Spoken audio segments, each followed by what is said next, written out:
नमस्कार। चलिए बात करते हैं पोस्ट ऑफिस की नई भर्तियों के बारे में, जिसका नोटिफिकेशन 20 मई 2023 को निकाला गया है। और इसके अंदर जो पोस्ट हैं वो है ग्रामीण डाक सेवक की और ब्रांच पोस्ट मास्टर और असिस्टेंट ब्रांच पोस्ट मास्टर की। और जो इनकी एप्लीकेशन है वो आप ऑनलाइन सबमिट कर सकते हैं इनकी वेबसाइट पर indiapostsgdsonline.gov.in पर। और इनके जो आवेदन हैं वो स्टार्ट हो चुके हैं 22 मई 2023 से, और जो चलेंगे 11 जून 2023 तक। उसके बाद आपको 3 दिन और मिलेंगे अगर आपको कोई करेक्शन करनी हो उसके लिए। उसके बाद अब हम बात करते हैं सैलरी की। इसके अंदर जो सैलरी है वो है 12,000 से लेकर 29,380 BPPM की। और ABPM की बात करें 10,000 से लेकर 24,470, ये स्टार्टिंग सैलरी है। और इसके बाद उनकी जो जॉब प्रोफाइल है BPM का वो यहाँ पे डिटेल में दिया गया है, और जो ऐसे ही ABPM का जो जॉब प्रोफाइल होगा वो भी दिया गया है। उसके बाद हम बात करते हैं एज लिमिट की। अगर हम एज लिमिट की बात करें तो 11 जून को 2023 को आपकी एज कम से कम 18 साल और मैक्सिमम 40 साल होना चाहिए।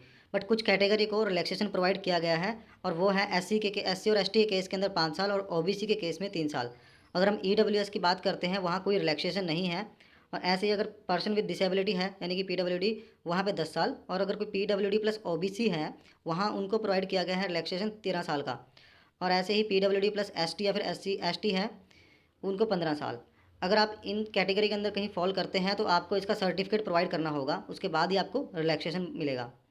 उसके बाद अब हम बात करते हैं क्वालिफिकेशन का। आपकी जो है 10th पास होने चाहिए, और जो 10th के अंदर मैथ और इंग्लिश का होना कंपलसरी है। कंपलसरी और इलेक्टिव सब्जेक्ट आपके पास होना चाहिए मैथ और इंग्लिश 10th के अंदर। और आपकी जो लोकल लैंग्वेज है और वो भी आपने पढ़ी होनी चाहिए, यानी कि आप 10th में आपके पास सब्जेक्ट होना चाहिए इसका कंपलसरी या फिर इलेक्टिव सब्जेक्ट। उसके बाद इन्होंने अदर क्वालिफिकेशन की बात की गई है, वो है जैसे आपको कंप्यूटर का नॉलेज होना चाहिए। यहाँ पे कोई सर्टिफिकेट नहीं मांगा, यहाँ सिर्फ नॉलेज की बात की गई है।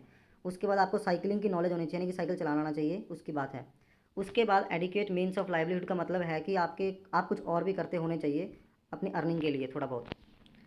उसके बाद हम बात करेंगे जो ऊपर उन्होंने डिसेबिलिटी की बात की गई है वो यहाँ पर डिटेल में बताया गया है कि कौन कौन सी डिसेबिलिटी हैं हो सकती हैं।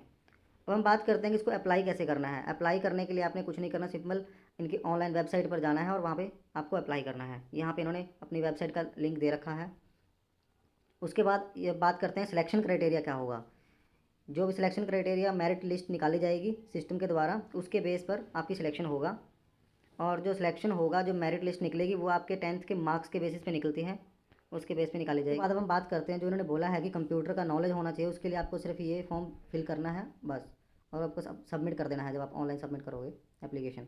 और ऐसे ही साइकिलिंग के बारे में भी यहाँ पे आपको नाम और डिटेल भरना है और हमको अपलोड कर देना है।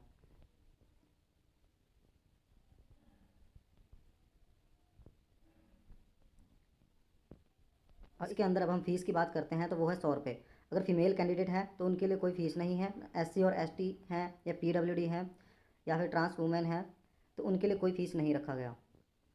और यहाँ पे आप जो फ़ीस की पेमेंट है वो कैसे भी कर सकते हैं, नेट बैंकिंग से, क्रेडिट डेबिट कार्ड या UPI से।